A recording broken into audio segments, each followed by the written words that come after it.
Hello everyone, আশা করছি আপনারা সবাই অনেক ভালো আছেন, সুস্থ আছেন। আমার এক সাবস্ক্রাইবার আমাকে কমেন্ট করেছেন যে বর্তমান সময়ে হঠাৎ করে ব্যাংক থেকে মেসেজ আসছে, যে কোনো সময় যে কোনো কারোর অ্যাকাউন্টে এটা হতে পারে যে হঠাৎ করে ব্যাংক থেকে মেসেজ আসছে যে আপনার যে অ্যাকাউন্ট টেম্পোরারি সেটাকে ক্লোজ করে দেওয়া হলো। অর্থাৎ আপনি ওই ব্যাংকের থেকে কোনো রকম টাকা পয়সা আর তুলতে পারবেন না, বা সোজা কথায় আপনি কোনো রকম লেনদেন আর করতে পারবেন না। এবং একটি বিষয় জানিয়ে রেখে, আমার নিজেরই খুব পরিচিত একজন যিনি মধ্যম গ্রামে থাকেন, এবং তার অ্যাকাউন্টেও কিন্তু এরকম সমস্যা হয়েছিল, এবং অ্যাপ্রক্স প্রায় 2 মাস সেই অ্যাকাউন্ট থেকে কোনো রকম সে কিন্তু কোনো লেনদেন করতে পারেনি, এবং পরবর্তীতে সমস্ত ডকুমেন্টস সাবমিট করার পরে তার অ্যাকাউন্ট ঠিক হয়। তো আজ এই ভিডিওটিতে আলোচনা করবো এরকম ধরনের সমস্যা কেন হতে পারে, বা যদি হয়ে গেছে আপনার সঙ্গে তাহলে আপনি কি করতে পারেন, বা কি করলে এই ধরনের সমস্যা থেকে আপনি মুক্তি পেতে পারেন, বা কখনো হয়তো এই ধরনের সমস্যা আপনাকে পড়তে হবেই না। সমস্ত বিষয় নিয়ে কিন্তু এই ভিডিওটিতে সম্পূর্ণ আলোচনা করব। সবার প্রথমে আলোচনা করা যাক যে আপনার অ্যাকাউন্ট টেম্পোরারি কেন ব্লক হতে পারে। তো চলুন মধ্যম গ্রামের ওই ঘটনাটা থেকেই বোঝানোর চেষ্টা করি, তাহলে আপনারা ক্লিয়ার হয়ে যাবেন।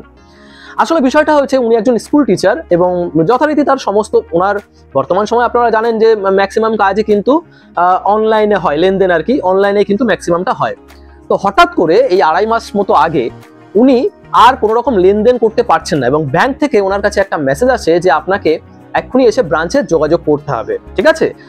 এবং মানে এই অ্যাকাউন্টে একটা মানে কিছু একটা সমস্যা হয়েছে, মানে সমস্যাটা কি এটা ব্যাংকে আসার পরে জানানো হবে।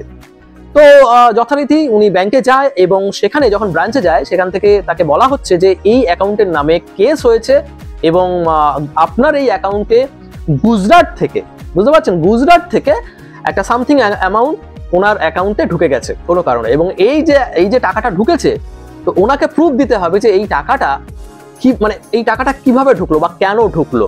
বোঝা যাচ্ছে? অ্যাকচুয়ালি সমস্যাটা এই কারণে হয়েছে, টাকাটা ঢুকেছে এটা সমস্যা না, সমস্যাটা কোথায় হয়েছে যে এই যে টাকাটা ঢুকেছে, এই টাকাটা কোনো একজন ব্যক্তি যেখান থেকে আর কি টাকাটা ঢুকছে, এই টাকাটা ফ্রড হয়ে আসা টাকা, মানে কোনো না কোনোভাবে অনলাইনে ইউপিআইয়ের মাধ্যমে ফ্রড হয়েছে, এবং সেই ফ্রড হওয়ার টাকাটা অ্যাকাউন্টের মাধ্যমে, হয়তো একটা অ্যাকাউন্ট থেকে আরেকটা অ্যাকাউন্ট, সেখান থেকে আরেকটা অ্যাকাউন্ট, অর্থাৎ যে কটা অ্যাকাউন্টের মধ্যে দিয়ে গেছে, এই প্রত্যেকটা অ্যাকাউন্টে কিন্তু সাইবার ক্রাইমের তরফ থেকে কিন্তু এই অ্যাকাউন্টগুলোকে ব্লক করে দেওয়া হয়েছে।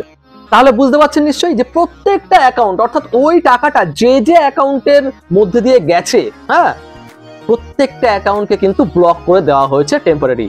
এবার যাদের অ্যাকাউন্টে এই টাকাগুলো এসছে, তাদের প্রত্যেককে কিন্তু ব্রাঞ্চে গিয়ে বা পুলিশ স্টেশনে গিয়ে কিন্তু তাদেরকে দেখাতে হবে যে এই যে আমার টাকা, আমি এই সূত্র মারফত আমি টাকাটি পেয়েছি, ঠিক আছে। মানে আপনাকে প্রমাণ করতে হবে যে টাকাটা ফ্রড টাকা নয়, বুঝতে পারছেন?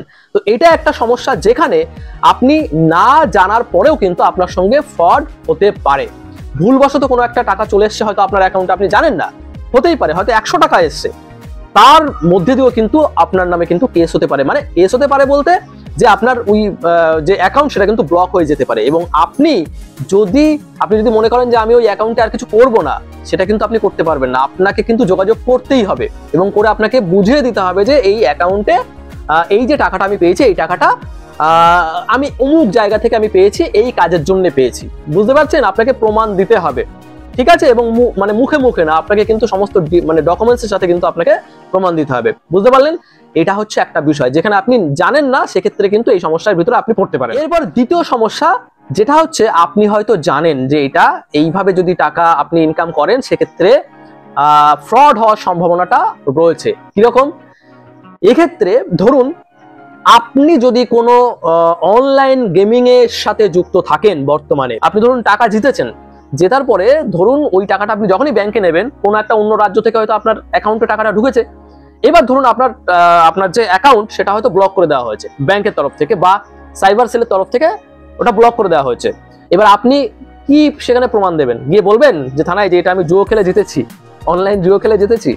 তো বুঝতে পারছেন তো সমস্যাটা কোথায় হবে। মানে ওক্ষেত্রে যদি আপনার টাকা যদি ব্লক করে দেওয়া হয়, সেক্ষেত্রে কিন্তু ম্যাক্সিমাম চান্স থাকবে যে ওই টাকাটা হয়তো আপনি পাবেন না, বুঝতে পারছেন? মানে আপনাকে তো লজিক্যালি আপনাকে প্রুফ দিতে হবে যে আমি, তো আপনি যদি এখন গিয়ে বলতে পারেন, হ্যাঁ, আর সেটা যদি সঠিকভাবে ভারত সরকারের নিয়ম মেনে হয় তাহলে ঠিক আছে, না হলে কিন্তু আপনার ওই টাকা কিন্তু বা ওই অ্যাকাউন্ট কিন্তু আর না খোলার চান্সটাই কিন্তু বেশি রয়েছে। 99% মানুষের যে অ্যাকাউন্ট সেটা ব্লক হচ্ছে কিন্তু এই সমস্ত অনলাইন গেমিং বা বিভিন্ন এই যে বর্তমান সময় দেখবেন বিভিন্ন আপনার যে ট্রেডিং এর মাধ্যমে যে সমস্ত টাকাগুলো এখন মানে ফ্রড ট্রেডিং যেটাকে বলা হচ্ছে, হ্যাঁ বিভিন্ন কোম্পানি বেরিয়েছে দেখবেন যারা ট্রেডিং এর মাধ্যমে ইনকাম করা যায় এরকম ধরনের একটা প্রলোভন দেখিয়ে তারা মার্কেটে কিন্তু নামছে। তো এইরকম ক্ষেত্রেও কিন্তু আপনি সমস্যায় পড়তে পারেন যদি সেই সমস্ত টাকা আপনার ব্যাংক অ্যাকাউন্টে ঢোকে। আমি কিন্তু যারা ট্রেড করে তাদের কথা কিন্তু বলছি না, যারা অ্যাকচুয়াল ট্রেড করে, ট্রেডিং এর মাধ্যমে যারা ইনকাম করে, হ্যাঁ তাদের কথা কিন্তু বলছি না। বর্তমানে যে সমস্ত কোম্পানি এমএলএম এর মতো, বুঝতে পারছেন, এমএলএম এর মতো করে তারা একটা মানে কি বলা যেতে পারে একটা ফ্রড করার চেষ্টা করছে বিভিন্ন মানুষের সঙ্গে, এই সমস্ত টাকাগুলো কিন্তু মানুষের অ্যাকচুয়ালি ফ্রড করাই তো টাকা, তাই না? তো এক্ষেত্রে কিন্তু আপনার অ্যাকাউন্ট ব্লক হতে পারে এবং আজকে না হলেও হয়তো এখান থেকে 2 বছর 1 বছর পরে গিয়েও কিন্তু হতে পারে। তাই খুব সাবধান যারা এই সমস্ত কোম্পানিতে ঢুকে এই সমস্ত ট্রেডিং করছেন, হ্যাঁ ট্রেডিং এর নামে ভাওতাবাজি করছেন, তাদের জন্য কিন্তু বলা যেতে পারে যে সমস্যা হতে পারে পরবর্তীতে। এইবার বিষয় হচ্ছে যে কোন ক্ষেত্রে আপনার ব্যাংক মানে আপনার অ্যাকাউন্ট পুনরুদ্ধার হওয়া সম্ভব। দেখুন, পুনরুদ্ধার হওয়া সম্ভব সেই সমস্ত ক্ষেত্রে যে ক্ষেত্রে আপনি জানেন যে আপনি কোনো ভুল করেননি কিন্তু তা সত্ত্বেও আপনার অ্যাকাউন্ট ব্লক হয়ে গেছে। তাহলে সেক্ষেত্রে গিয়ে আপনি সরাসরি গিয়ে আপনি দেখান যে এই যে আমি এই কাজ করেছি তার পরিপ্রেক্ষিতে আমি টাকাটা পেয়েছি, তাই না, এই অ্যাকাউন্টের থ্রু আমি টাকাটা পেয়েছি, বুঝতে পারলেন? এবার ধরুন তার সেক্ষেত্রে কিন্তু আপনার কোনো সমস্যা হবে না। আপনি ব্রাঞ্চে যাবেন, ব্রাঞ্চে গিয়ে সেখান থেকে সমস্ত ডকুমেন্টস কালেক্ট করবেন এবং তারপর আপনাকে হয়তো সাইবার সেলে যেতে হতে পারে এবং সেখানে গিয়ে আপনি সমস্ত ডকুমেন্টস প্রোভাইড করলেই বা হয়তো নিয়ারেস্ট থানায় মানে যেখানে ওটা করা হয়েছে মানে যেখানে কেস করা হয়েছে সেখানে গিয়ে আপনি যদি আপনার প্রুফটা দিয়ে দেন যে এই জায়গা থেকে আমি টাকাগুলো পেয়েছি, বোঝা যাচ্ছে, তাহলে কিন্তু আপনি কোনো সমস্যার মধ্যে পড়বেন না। বোঝা গেল? আপনার অ্যাকাউন্ট কিন্তু আবার ওপেন হয়ে যাবে। যেমনটা মধ্যমগ্রামের যে ঘটনাটার কথা বলছিলাম সেই অ্যাকাউন্টটা কিন্তু এখন ওকে হয়ে গেছে, বোঝা যাচ্ছে? এবার বলি যারা অনলাইন গেমিং এর মাধ্যমে হ্যাঁ এই হয়তো বিভিন্ন অন্য কোনো একটা রাজ্য থেকে হয়তো আপনার কাছে টাকা ঢুকেছে, এক্ষেত্রে কিন্তু মানে আপনি ধরে রাখুন যে 80-20 রেশিও, মানে 80% না পাওয়ার চান্সটাই রয়েছে এবং 20% ধরে রাখুন যে ভাগ্য ভালো থাকলে হয়তো হলেও হতে পারে, বুঝতে পারছেন? এক্ষেত্রে কিছু বলার নেই, কারণ জুয়ো খেলা তো এমনিতেই একটা অনলাইন জুয়ো মানে তো এমনিতেই বলা যেতে পারে ইলিগাল একটা, তাই না? এবং সেটা আপনি কি প্রুফ দেবেন সেখানে গিয়ে যে আপনি জুয়ো খেলেছেন, তাই না? তো বুঝতে পারলেন? তো সেক্ষেত্রে কিন্তু সব থেকে বেটার অপশন হচ্ছে যে মানে অনলাইনে জুয়ো না খেলাটাই বেটার বর্তমান সময়, বোঝা যাচ্ছে? তো এই হচ্ছে বিষয়। এবার শেষে যেটা আপনাদেরকে বলবো যে এক্ষেত্রে আপনারা বাঁচতে পারেন কি করে, মানে এই সমস্ত সমস্যায় যাতে আপনি একেবারেই না পড়েন তার জন্য আপনি কি করতে পারেন। সবার প্রথমে যেটা করবেন যে আপনার যে ব্যাংক অ্যাকাউন্ট নাম্বার এটা যেন কেউ না জানে, বুঝতে পারলেন? এটা একেবারে মানে গোপন রাখবেন, বোঝা যাচ্ছে? 1 নম্বর পয়েন্ট। দ্বিতীয়ত, স্বাভাবিকভাবেই বর্তমান সময়ে একটা মানে ফোন নাম্বার ব্যাংকের সঙ্গে লিঙ্ক থাকেই এবং আপনি যে ফোন ব্যবহার করছেন সেখানে আপনার যে পার্সোনাল নাম্বার রয়েছে সেই নাম্বার অনেকেই জানে এবং এই নাম্বারের সঙ্গেই ম্যাক্সিমাম সময় ব্যাংকের লেনদেনটা কিন্তু হয়। লেনদেন বলতে মানে আপনি যে ইউপিআই পেমেন্ট করছেন সেখানে কিন্তু আপনার ফোন নাম্বারটাই সাধারণত থাকে, তাই না? কেউ তো আর এমনটা করে না যে অন্য কোনো একটা ফোন নাম্বার দিল, নিজের ফোন নাম্বার দেবে না, এমনটা তো না। তো নিজের ফোন নাম্বারটাই থাকে বা স্বাভাবিকভাবে আপনার যে পার্সোনাল অ্যাকাউন্ট সেটা অনেকেই হয়তো তার ব্যাংক অ্যাকাউন্ট না জানলেও ফোন পে তো জানবেই, তাই না? ফোনের নাম্বারটা কিন্তু জানবেই। তো এক্ষেত্রে আপনি কিভাবে সেটাকে বাঁচাবেন, তাই না? সে তো জানবেই। এক্ষেত্রে খুব ভালো যে অপশন সেটাই আমি বলবো যে আপনি একটা সেপারেট আরেকটা ব্যাংক অ্যাকাউন্ট খুলে ফেলতে পারেন, বোঝা গেল? যদি আপনার কাছে আরেকটা ব্যাংক অ্যাকাউন্ট আপনি খুলে ফেলেন এবং সেখানে আপনি না তো কোনো রকম ফোন পে ব্যবহার করবেন না কোনো রকম ফোন নাম্বার সেখানে অ্যাড করার দরকার রয়েছে, জাস্ট আপনি অ্যাকাউন্টটা আলাদা করবেন এবং সেখানে যে পেমেন্টগুলো আপনি করবেন সেই পেমেন্টগুলো কিন্তু কোনো রকম অনলাইন পেমেন্টও নেবেন না বা আপনার যে পার্সোনাল অ্যাকাউন্ট রয়েছে সেখান থেকেও কোনো রকম অনলাইন ট্রানজ্যাকশন বা ওখান থেকে কোনো রকম টাকা পয়সা ওই অ্যাকাউন্টে দেবেন না। যদি দিতেই হয় আগে আপনার যে আগের যে অ্যাকাউন্ট ছিল সেই অ্যাকাউন্ট থেকে টাকা এমনি তুলবেন ব্যাংকে গিয়ে, তারপরে ক্যাশ আপনি ব্যাংকে গিয়ে আবার অন্য কোনো ব্যাংকে গিয়ে সেই টাকাটা জমা দেবেন, বুঝতে পারলেন? একই ব্যাংকে হয়তো দুটো বই হয়তো হবে না, আপনাকে অন্য কোনো একটা ব্রাঞ্চে গিয়ে একটা নতুন বই আপনাকে করতে হবে, ব্যাপারটা বুঝতে পারলেন? এবং সেইটা পুরোপুরি সেপারেট রাখতে হবে যাতে কেউ না জানে এবং নর্মালি কেউ আপনার অ্যাকাউন্টে টাকা পয়সা পাঠাতে পারবে না, ঠিক না? আর এক্ষেত্রে দেখবেন আপনার ধরুন কোনো একটা কারণে আপনার যে পার্সোনাল অ্যাকাউন্ট রয়েছে সেই অ্যাকাউন্টে কোনো একটা সমস্যা হয়ে গেল, হ্যাঁ হতেই পারে, না হতে কিছু নেই, কারণ কোনো না কোনো ভাবে ফ্রড টাকা যদি ঢুকে যায় আপনি কি করবেন? যদি হয়ে যায় তাহলে তো আপনার ওই অ্যাকাউন্টটা ব্লক হয়ে গেল, আপনি ওখান থেকে কোনোভাবে টাকা পয়সা তুলতে পারছেন না যতক্ষণ না ঠিক হচ্ছে। কারণ আপনি প্রুফ দেবেন কবে, তারপরে তো ভেরিফিকেশন হবে, তারপরে তো সব ঠিক হবে। বুঝতে পারলেন তো? ততক্ষণ পর্যন্ত কিন্তু আপনার যে দ্বিতীয় অ্যাকাউন্ট রয়েছে সেখান থেকে কিন্তু আপনি খুব সহজেই আপনার দৈনন্দিন কাজগুলোকে কিন্তু আপনি মিটিয়ে নিতে পারেন। আশা করছি বুঝতে পারছেন। তো এটা ছাড়া বর্তমান সময়ে আপনি অন্য কোনো ওয়েতে আপনি আপনার অ্যাকাউন্টটাকে কিন্তু আপনি বাঁচাতে পারবেন না। কারণ আজকের দিনে আপনি এটা পারবেন না যে আপনি যদি ফোনপে মানে আপনি যদি অনলাইন ট্রানজ্যাকশন করছেন আপনি সেটা না করে তো আপনি থাকতে পারবেন না, তাই না? অনলাইন ট্রানজ্যাকশন আজকের দিনে মানে নেসেসিটি হয়ে গেছে একরকম, যারা আমরা ফোন ব্যবহার করছি, ঠিক না? তো সেই জায়গায় দাঁড়িয়ে আপনাকে কিন্তু দ্বিতীয় অ্যাকাউন্ট কিন্তু আরেকটা অন্য কোনো একটা ব্যাংকের দ্বিতীয় অ্যাকাউন্ট আপনাকে আরেকটা রাখতে হবে। আরেকটি বাঁচার উপায় হচ্ছে যে ব্যক্তিকে আপনি চেনেন না, হ্যাঁ হয়তো আপনার সাথে রাস্তায় দেখা হয়েছে এবং আপনাকে বলল যে দাদা আমি একটু বিপদে পড়েছি, আমি আপনাকে ক্যাশ দিচ্ছি, আপনি একটুখানি এই নম্বরে একটু অনলাইন পেমেন্ট করে দিন না।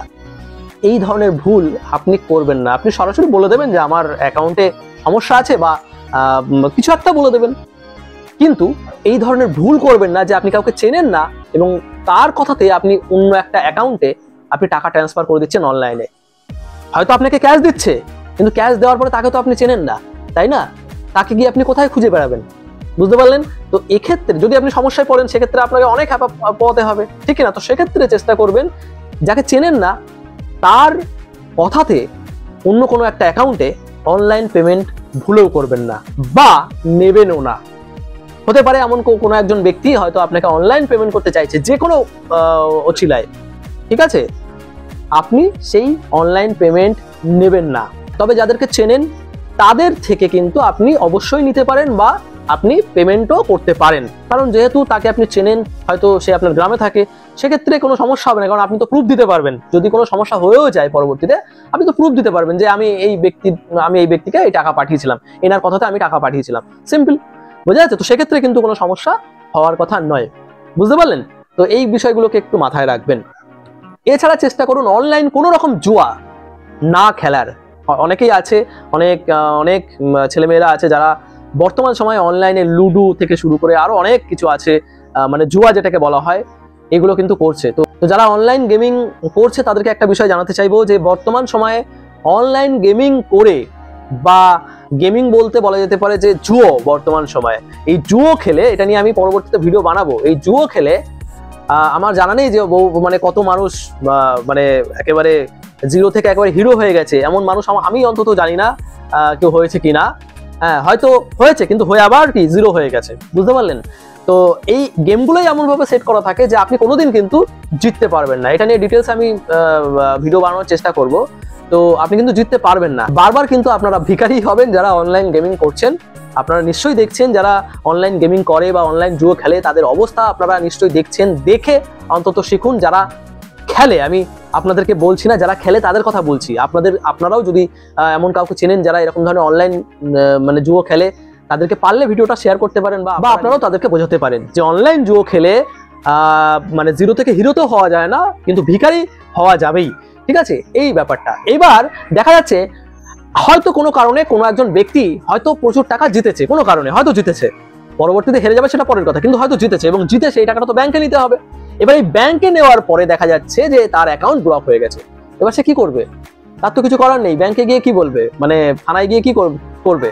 সে বলবে যে আমি এখান থেকে আমি জুয়ো খেলে এই টাকা জিতেছি, হ্যাঁ, সেখানেই তাকে হয়তো দেখা যাচ্ছে কষিয়ে দিল চট থাপ্পড়। বোঝা যাচ্ছে তো? বিষয় হচ্ছে যে অনলাইন জুয়ো না খেলাটাই কিন্তু বেস্ট উপায় এবং এইভাবে শর্টকাটে কিন্তু ইনকাম করা যায় না, মানে লং টার্ম কিন্তু ইনকাম করা যায় না। আশা করছি ভিডিওটি আপনাদের ভালো লেগেছে। ভিডিও ভালো লাগলে অবশ্যই চ্যানেলকে সাবস্ক্রাইব করবেন এবং তার সঙ্গে কমেন্ট করতে ভুলবেন না। দেখা হচ্ছে পরবর্তী ভিডিওতে। সবাই ভালো থাকবেন, সুস্থ থাকবেন এবং নিজের খেয়াল রাখবেন। বাই।